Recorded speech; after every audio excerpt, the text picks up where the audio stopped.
years, men have searched for the Ark of the Covenant in order to unlock its secrets. But what was the Ark and the immense power that it contained? And why did it kill some of those who touched it? Was it an object of divine power, or could it have been a man-made device? Come with me as I investigate who Moses really was and unravel the ancient science behind the most famous holy relic of all.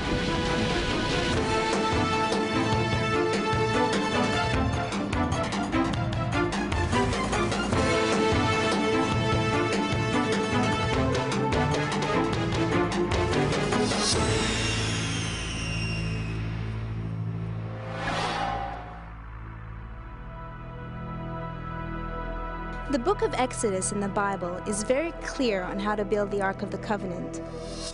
The box had to be made of hard chitim wood, or acacia as it's known today, 45 inches long, 27 inches wide, and 27 inches deep, and then lined inside and out with pure gold.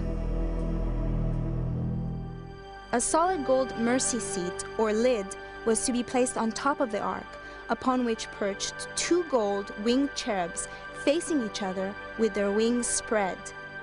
2 wooden carrying poles were then passed through gold rings on either side of the box to allow it to be carried safely.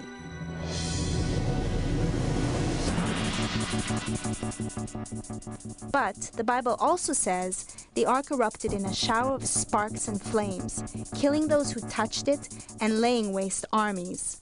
Clearly this was no ordinary carrying chest.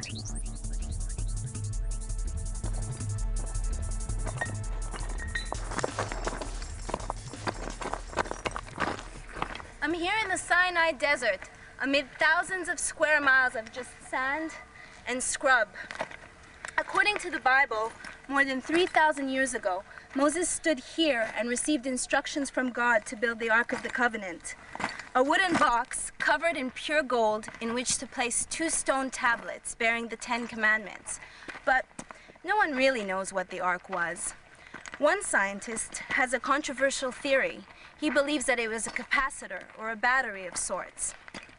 Wild as it may sound, we're going to build a full-scale replica and then try to fire it up to see if we can produce an electrical current.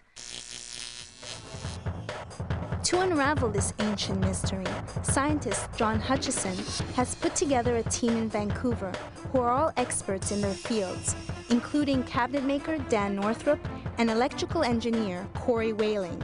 Together, they have to design, build, and test a working replica of the Ark, using the Bible as their instruction manual. But why was the Ark so deadly?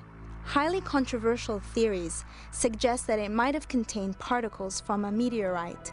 Others speculate that it was a nuclear device of some sort, made of highly radioactive uranium.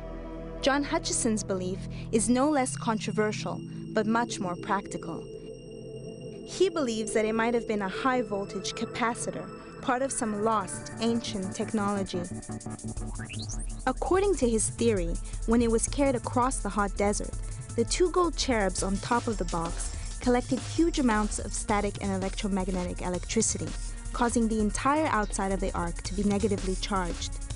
With the hard acacia wood acting as an insulator between them, the inside of the box, also gold-lined, would have become positively charged and would have been able to build up and store a lethal voltage, zapping anyone who touched it. If this theory is true, then 3,000 years ago, this would have indeed seemed like God in a box. It'll build up thousands of volts of energy and discharge like a huge spark like that. It can actually kill you if you're not careful with it. You're not going to get hurt, you're going to get killed. There's no, ooh, it might be harmful, it'll kill you. And anybody that touched it would have got kicked across the room. So, while the team in Vancouver are battling to build it, I'm going to stay out here in Egypt and try to piece together the ancient heritage behind it. And we've only got 4 weeks to do it.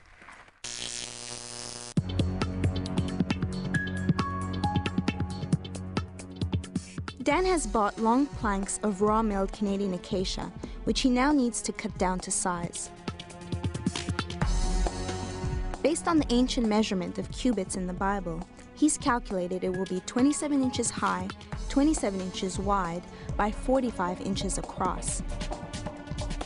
Base drawing I came up with of the simplest form, what I think the Ark of the Covenant would start out as, which is very similar to a modern blanket box. And then to further assist, I've done more of a detailed drawing, which shows the joinery and a simple joinery system, which I believe will require very little fasteners or glue, all being made of wood. And then the third portion, roughly dictating what it might look like gilded with gold.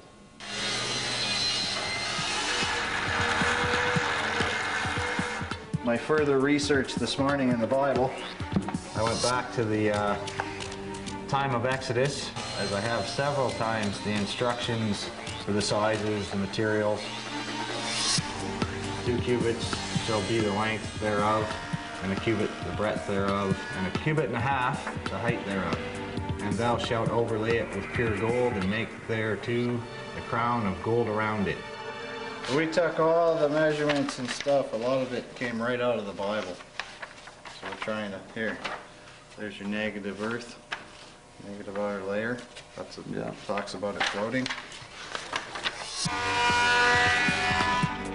Dan Northrop is a master craftsman. His work includes handmade cabinets, desks, and tables for film stars, politicians, and even royal families. At heart, though, he says he's just a wood freak. I've worked on thousands of pieces that have been built from 300 to 400 years ago. I've duplicated pieces from those eras. I've never had the chance to duplicate something from 3,000 years ago. Nice and tight. A little bit of movement. We got it. John Hutchison is a maverick scientist, specializing in electromagnetic currents, and has been fascinated by the Ark for as long as he can remember. In the 1980s, he pioneered a project to investigate the effects of intense electromagnetic electricity on different materials. The results were surprising, with reports of metal discs levitating off laboratory tables, wooden planks fusing together with metal rods, solid metal balls liquefying, and heavy apparatus lifting off the floor. The experiments became known as the Hutchison effect. Although controversy still surrounds his work in this field, there are many scientists who have validated Hutchison's pioneering research. I'm reading some articles on the internet about Moses that he was basically also electrical genius, and felt that if he could have a special machine, a special ark, beautiful, actually quite a beautiful piece, and it produced these sparks, that he could indeed carry, let's say, the word of God or Jesus through by showing this off as an energy source, but not understanding exactly what it is. Yeah, these are the cherubim drawings. That's a base sketch of them. Yes. This is a more detailed sketch of the wing. So that sits on top of the box. Yeah, these sit on top of the mercy seat. Anybody who would experience sparks out of it or coming between the cherubim, or weird glows coming from it, would indeed say that God has something to do with it. Corey Whaling is an electrical engineer who specializes in high-voltage transformers. He's convinced the Ark was some form of ancient capacitor. It could have very well built a charge from the priests carrying it through the desert, by the clothing they were wearing, the heat and the friction of their legs rubbing together, the furs they used to protect themselves from the box. All of that could have built a static charge, and it could have been captured in the Ark as a capacitor.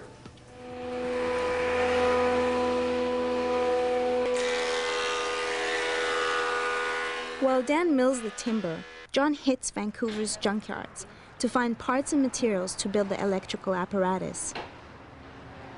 Well, I'm looking for bits and pieces for the Ark. Maybe some cherubim if I'm lucky. Looking The two angels on top of the ark were known as cherubs and had their wings outstretched, and although the Bible mentions solid gold, any highly conductive metal will do. Well, my thinking on scrapyards, it's already made, and the price is right, and you get something like this that would probably cost $800 to $1,000 for $30. I think it's a bargain. You have to do some modifications on it. That's why I like military surplus and scrapyards, to get the best for less.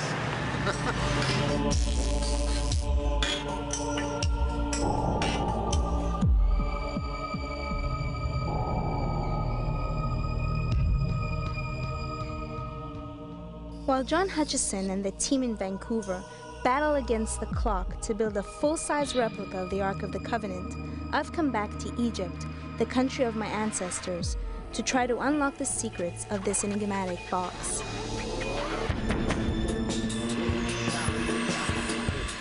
As a journalist and writer with a fascination for ancient Egypt, I'm going to investigate what the Ark really was, and the highly controversial theory that it may have produced some sort of high-voltage electricity, thousands of years before it was thought to have been invented by modern science. The earliest known battery was discovered in 1938 in Baghdad, Iraq. It was a small clay pot containing an iron rod and some vinegar, which produced less than 1 volt of electricity. Enough to electroplate metal maybe, but hardly the shower of sparks and flames the Bible describes. The Baghdad battery, as it became known, was dated to 250 BC. No one has ever found any electrical devices or batteries dating back to the time of Moses, 1,000 years earlier. I'm heading to the Temple of Hathor in Dendera. It's about an hour north of the Valley of the Kings to check out some remarkable hieroglyphics that I think might change that.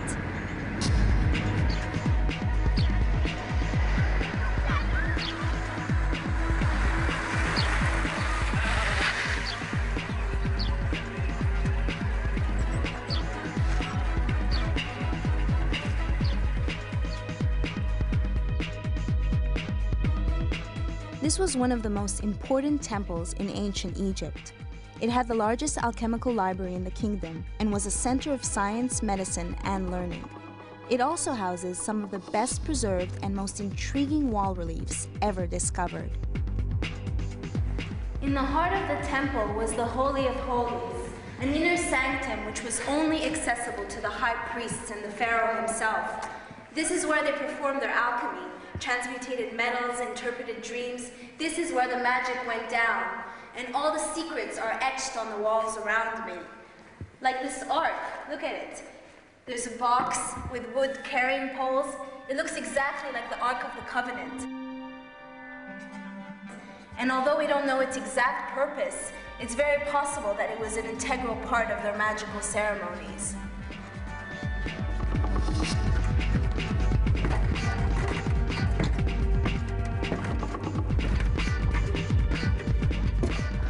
But the real secrets of Dendera were hidden underground, in the oldest part of the temple and only recently discovered.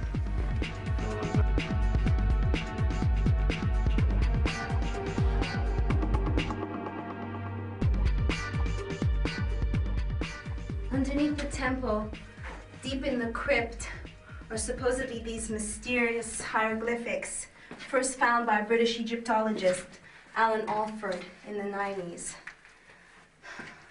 It was him who thought that they looked like ancient Egyptian electricity.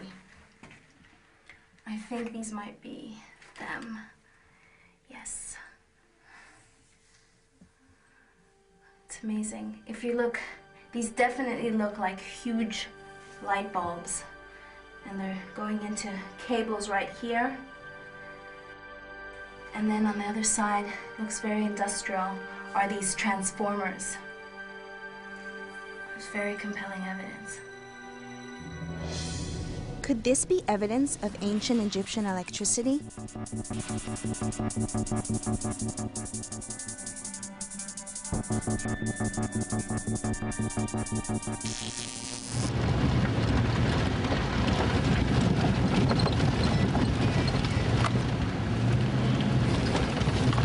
Hello? Hey, Dan!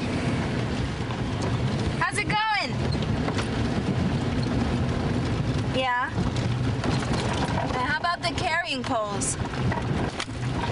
And the cherubim. Alrighty. I'll give you a call when I get some more research. Okay, bye.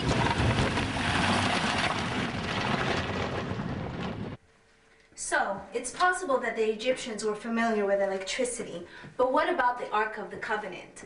Golden chests like these on carrying poles appear on dozens of tombs throughout Egypt, and they're strikingly similar in shape, design, and size to the Ark of the Covenant.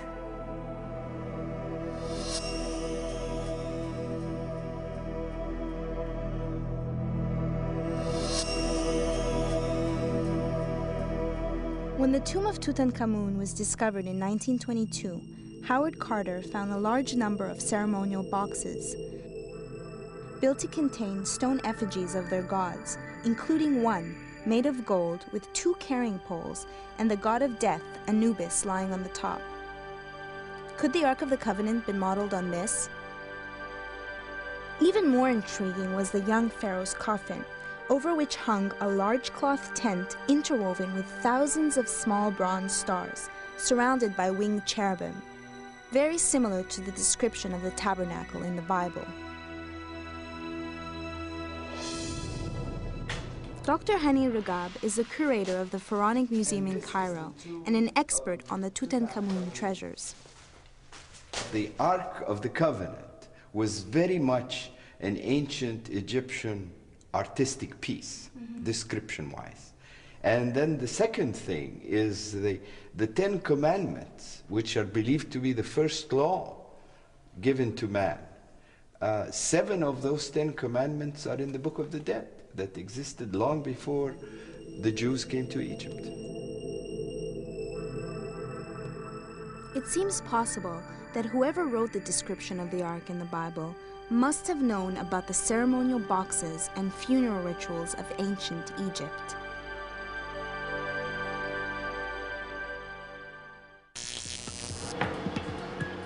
Back in Vancouver, Dan's ready with the wood and is now beginning to assemble the box.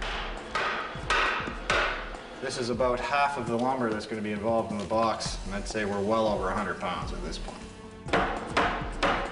When the entire thing's together, poles, cherubims, carcasses, I'd definitely say we're going to be at least 500 pounds. But you're going to see the tenon on the top, and you're going to see it on the bottom, but once it's done, you won't see it because the box will be on it and the molding will be on it. Okay.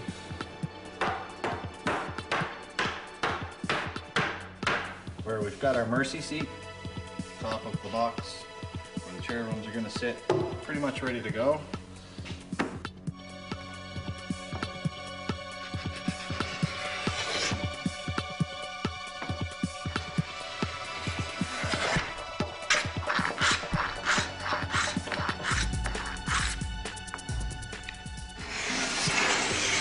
I wish I had the strength of the Egyptians at this point.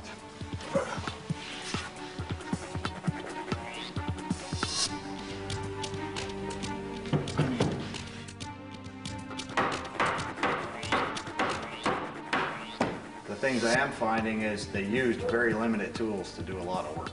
So in that sense, I don't think things have changed all that much.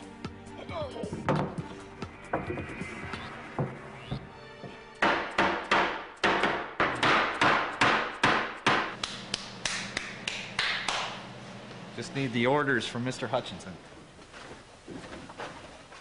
While Dan and Corey work on the Ark, John goes back to his apartment, which he's transformed into a high-voltage lab. To the door. Cool. I'll actually take my shoes off. Welcome to John's World, or John's Paradise, or John's Paradise. Strange World of John. The ancient Egyptians were using voltaics and different metals, and also possibly electrostatics. And I think they even had crude light bulbs, from what I'm told.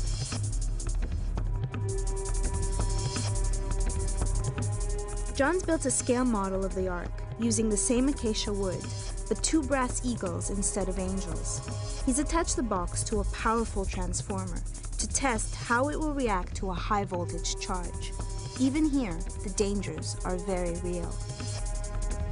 I've heard a story 30 years ago from a radio broadcaster where they built a replica of the Ark in a university, and this thing actually electrocuted somebody, and the project was shelved because it was too dangerous.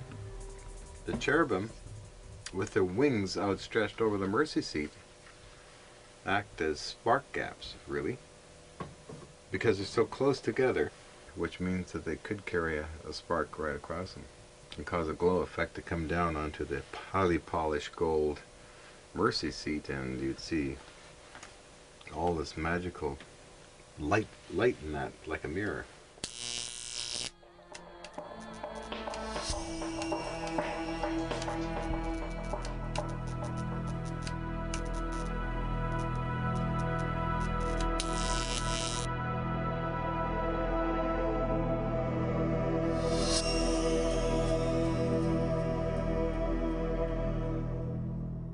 One of the more controversial theories on the Great Pyramid at Giza is that it was an energy source built at a specific location to harness a strong, natural electromagnetic field, like other ancient sites such as Glastonbury and Machu Picchu. According to these theories, the king's chamber inside the Great Pyramid functioned like a huge capacitor and stored this charge, causing those inside to have out-of-body experiences. Could this really be true? I had to find out for myself.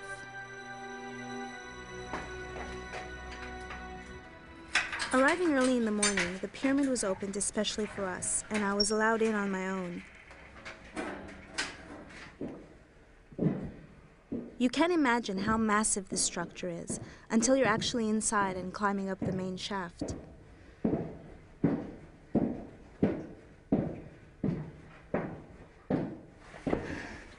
Some experts say this was a tomb, but others believe that it was used for rebirth and regeneration. One thing's for sure, it's a long ways up to the king's chamber.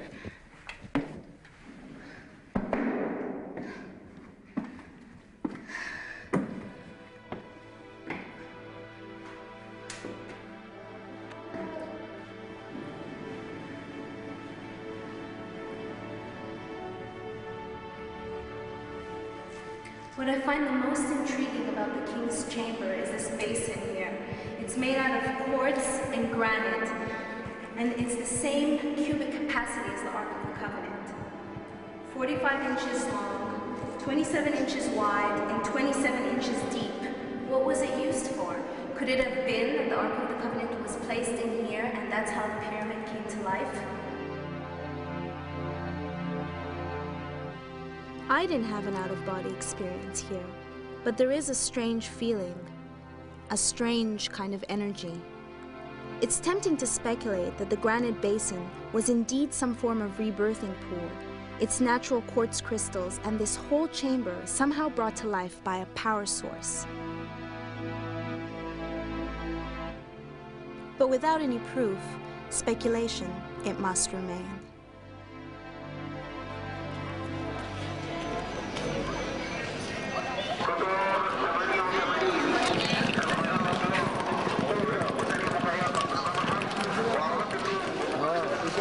We're going to Luxor. We're taking the overnight.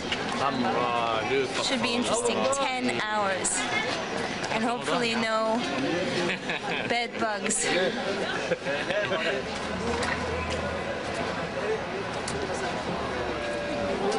There are no tourists on this train.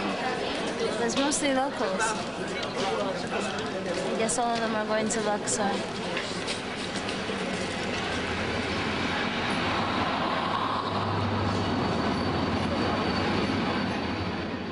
While Egypt trundled past the window outside, I hit the bar. If you ever take the overnight sleeper from Cairo to Luxor, take it from me. It's the place to break up the 10-hour journey. 70s decor, neat spirits, and a dancing barman. Oh, and a fold-down bed, all for just $50.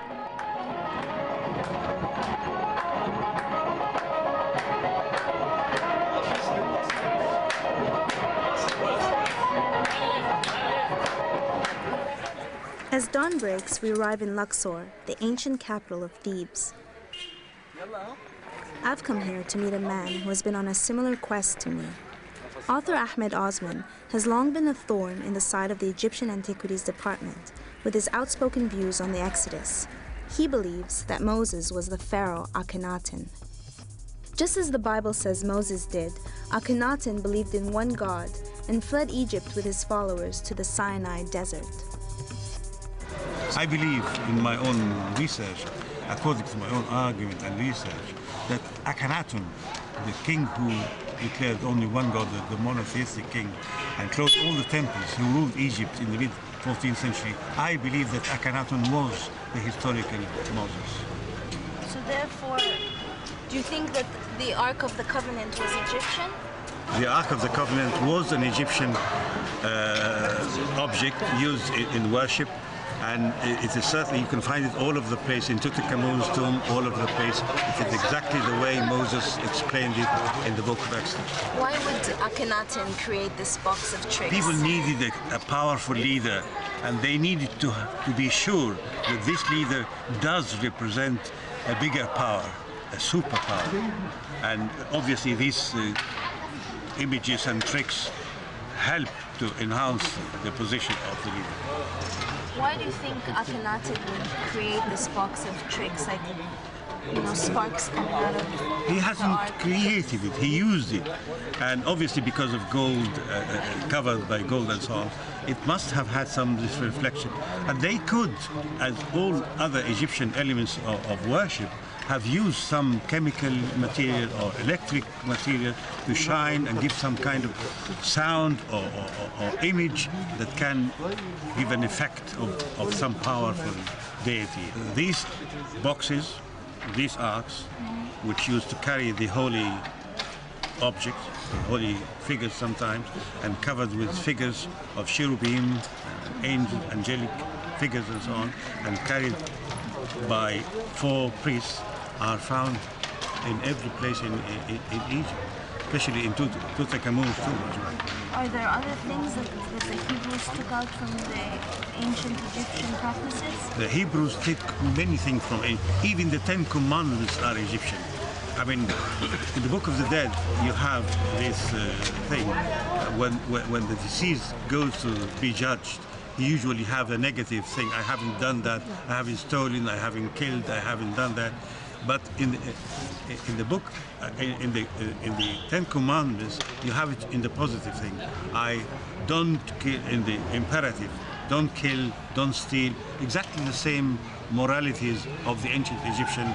From not only that, they also have the idea of the snake, the holy snake, the rod of Moses. It is an Egyptian. Why would he do that? To impress the audience, the worshippers. Because God is powerful and is mysterious as well. And these priests know the mystery of God, and they have to impress the audience that this is the power, you see. You know, ancient time, ordinary people need some mystery to get into belief.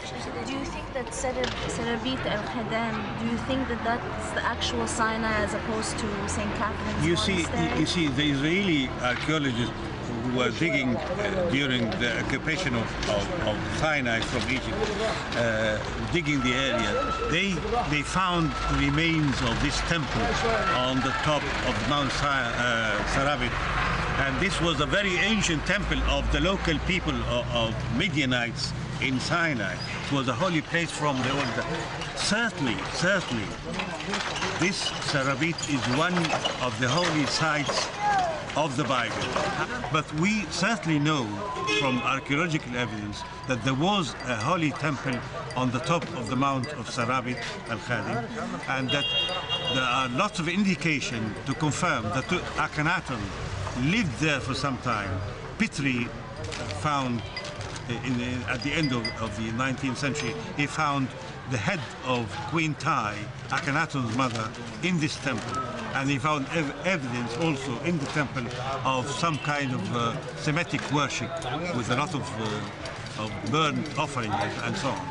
So certainly Sarabit al-Khadim was the place where I think that Akhenaten lived during his exile in Sinai. Why are there so many discrepancies in the Bible? Like, for instance, I've read that certain books were completely taken out of the Bible. Mainly because the story of the Bible was transmitted orally for many centuries before it was put down in writing in 6th century BC in Babylon. The Bible, as it is now, was put in writing 8 centuries after the time of Moses, mainly from different transmitted orally stories. So there is some kind of confusion sometimes, and sometimes even some information contradicting itself. However, if we examine the evidence against the historical background, we can reach a definite kind of conclusion. Couldn't it be also the people who wrote it, the many people who wrote the Bible, it had to fit a certain narrative. It had to fit the story, so things that didn't go with history were taken out for their own, maybe they had ulterior motives, could it be? Different tribes, different writers, different times had different accounts and different reasons for this account. However, with biblical archaeology now, we can re-examine the evidence and come to a conclusion. It does not mean because the Bible had different contradicting stories that there is no fact behind it. There is certainly historical core for the biblical story. I think the time has come that we look in history to find the biblical characters, because so far we have been separating between the Bible and Quran, the holy books, and history. I mean, if these characters, Moses, Joseph, and all these characters, were real historical characters, then we should be able to find evidence from history and archaeology to prove the time they lived and how they lived and so on. Just 1 week to go now till our deadline expires. Time to check in with Vancouver. Turn way down. Good morning. Hey, Dan, it's Miriam. I know I'm probably waking you up, but I wanted to know how the Ark is going. Pretty good to this point. The box is together. We're just working on the top, and there's a few little things with the electrical guys that need to be worked out to finish the last bit of molding. But besides that, the box is going great. Okay. Have to contour the staves, the carrying poles. All right. I'll call you a little bit later when you're more awake. Okay, bye.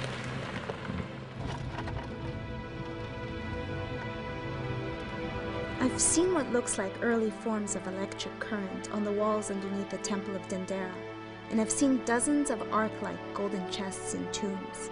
Could they really be connected, and how? If Moses really was the Pharaoh Akhenaten, then the answer could be out here in the Sinai Desert, in the ruins of a temple. All I had to do was find it. The Bible says that the Ark of the Covenant was constructed on Mount Sinai, where St. Catherine's Monastery is today. But that was built in the 4th century AD, nearly 2,000 years after Moses. However, in 1904, a British archaeologist, Flinders Petrie, came across an Egyptian temple at Serabit el-Khadam, a short distance away, which was dated back to the time of Moses and the Exodus from Egypt.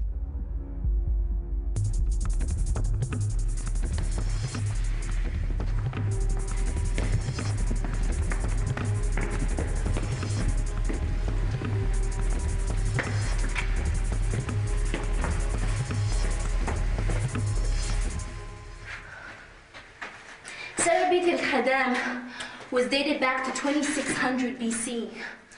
Why was there a major ancient Egyptian temple so far away from Thebes, built on a remote mountaintop? Surely this ties into the theory that Pharaoh Akhenaten fled and set up court in exile, where he and his followers could worship their one god, Aten. And this is very similar to the story in the Bible of Moses.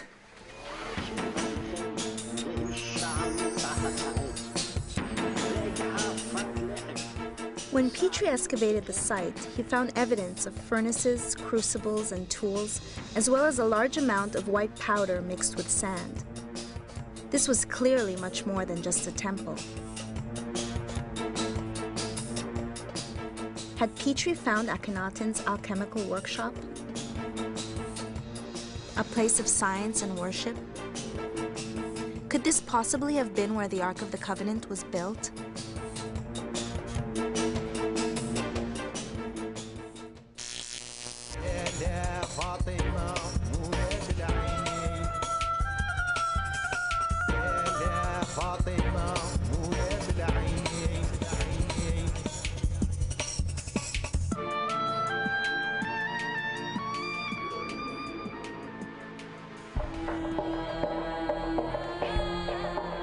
In our quest to explore a controversial theory that the Ark of the Covenant might have been an electrical capacitor, I found it's quite possible the Ark was Egyptian in design, and that it could have been made in Sinai. It's also possible it might have been used by the Egyptian high priests in the temples. But the question remains, what was it used for? There's an Egyptian working in the Valley of the Kings who may have the answer. Ibrahim Mohammed Ali Rabe is the head of one of the oldest families in Gourna. And there is few family. His great-grandfather helped excavate in the Valley of the Kings, and his detailed knowledge of the area has been passed down through generations. We live in the tombs of the noble here. The Gourna people, when they come, they used to live inside the tombs, and they start to build their houses outside the tombs. And we know there is, especially in the tombs of the noble, they have so much secret about power. Working in the tombs of the nobles, which have been largely abandoned by modern archaeologists, Ibrahim has spent years analyzing the mummies and researching the burial rituals of the high priests. Controversially, he believes the Ark may have been used to produce a very fine powdered gold known as mufskst, or life, which he's found in many of the mummies of the nobles. He thinks the powder was produced by exposing the naturally mined gold to great heat inside or on the Ark. And although there's no proof that this was the case, the scientific theory is possible. Here used to be a stone door, has been locked and sealed and painted, so nobody knows. This is used to be a secret place for the powder jar.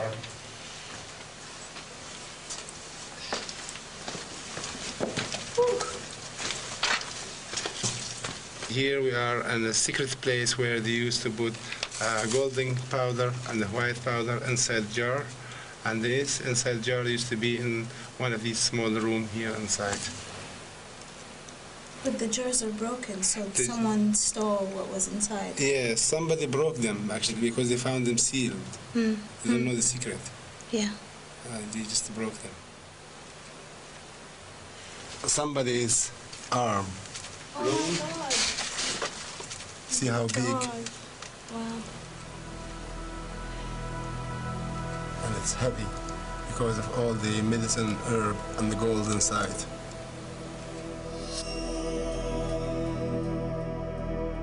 It's believed this powder was given to the dead to give them strength in their journey to the underworld and the afterlife. If the Ark was used to produce this venerated powder of life, it's easy to see how it gained almost mythical status, and why, for the Hebrews, it became a powerful symbol of their God. Was the mufskst the manna from heaven that the Bible describes being placed inside the Ark alongside the Ten Commandments? Was it true that powdered gold had these amazing properties?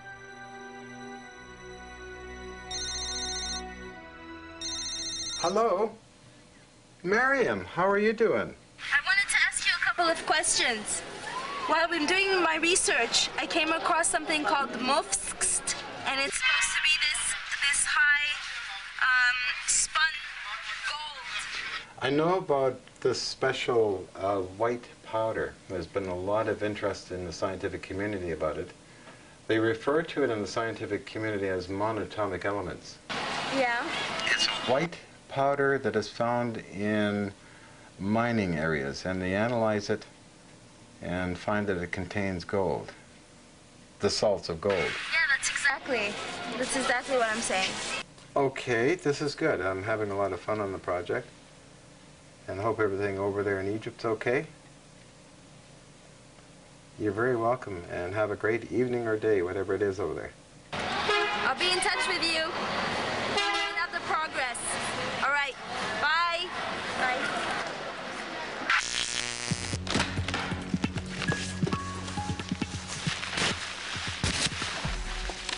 Merry Christmas. Yeah, drawings of what we should have in the box. Hey, actually looking kind of neat.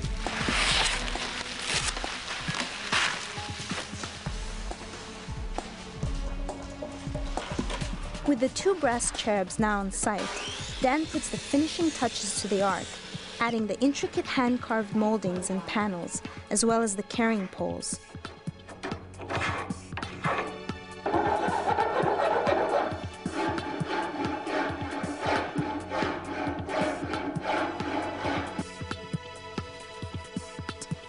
Although the Bible does say it was lined inside and out with pure gold, the team estimated it would cost more than $10 million, not to mention the weight.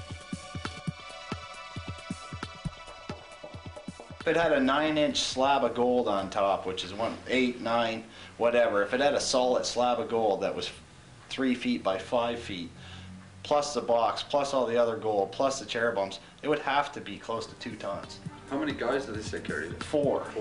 That's what, I believe people were a lot stronger back then, but 2 tons?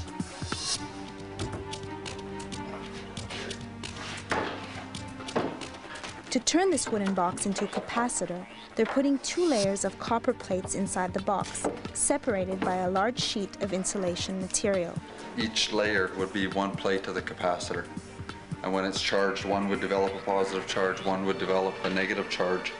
And the energy would actually be stored in the insulator as static electricity. While John, Dan, and the team made their final preparations to the Ark in Vancouver, I spent my last night in Luxor, sitting around the fire with the men of Gorna. Men who'd grown up in the tombs of the pharaohs, whose ancestors had built them, and who'd actually seen the great treasures before they were looted, and who knows, maybe even a golden ark or 2. Listening to the music and their adventures, I realized how little had changed here for thousands of years.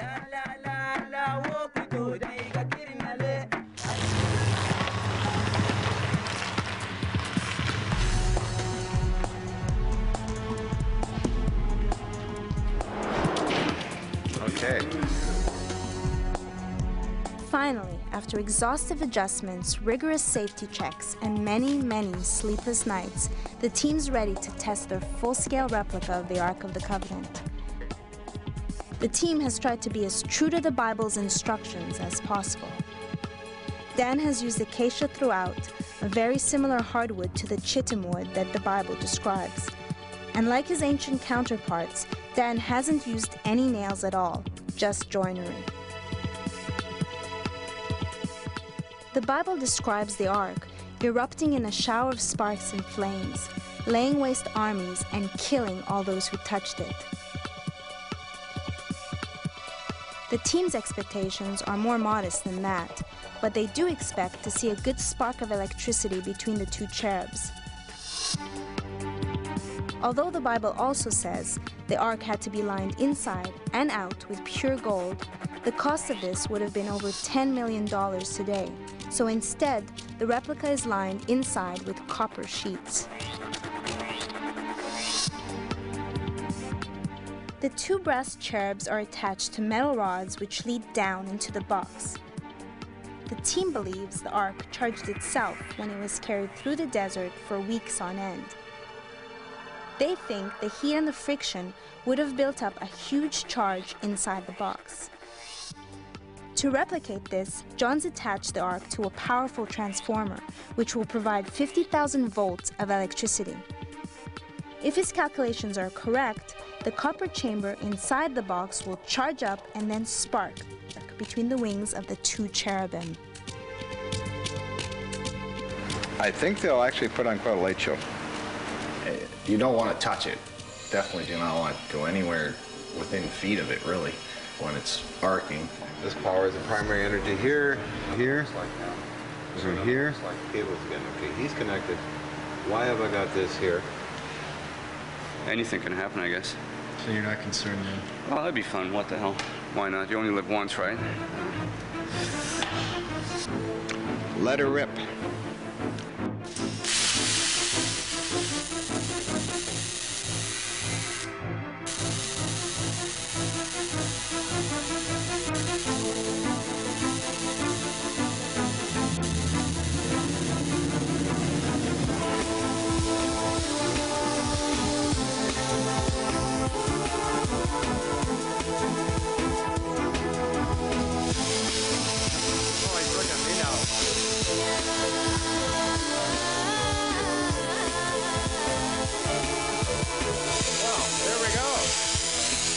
Tension, high voltage, 50,000 volts, lasting through.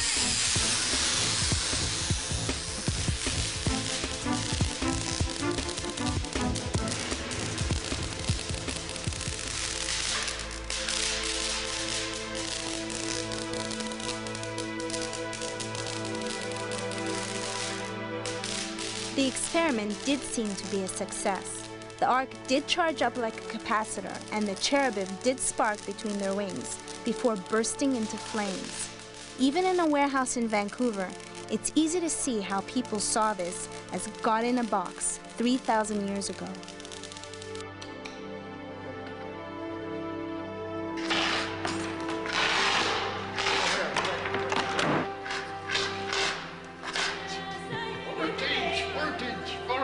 Voltage, the power of voltage.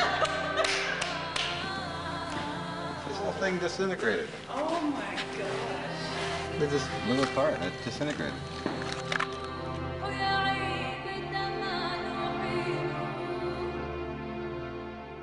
That's a lot of energy to do that. That's mega voltage. So, did it go as you kind of thought it would go? Yeah, we're run pretty good, I think. Pretty dynamic, pretty powerful.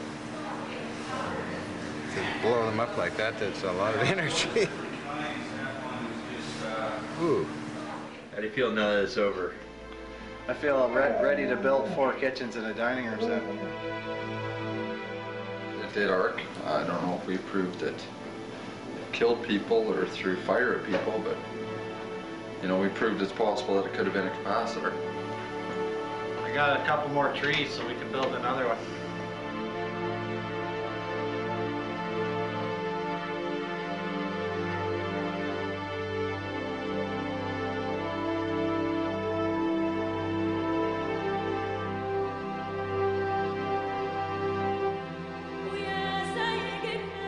Although Hutchison's theory is controversial, the team may have moved closer to proving the ark was an electrical capacitor of some sort, perhaps connected to what looked like the ancient light bulbs and electrical equipment we found on the tomb walls. But we may never know for sure. Like so much in this ancient land, the ark could have been part of a lost technology, a lost knowledge, enshrined on the walls of tombs and temples for thousands of years, which we're only today beginning to unlock and understand.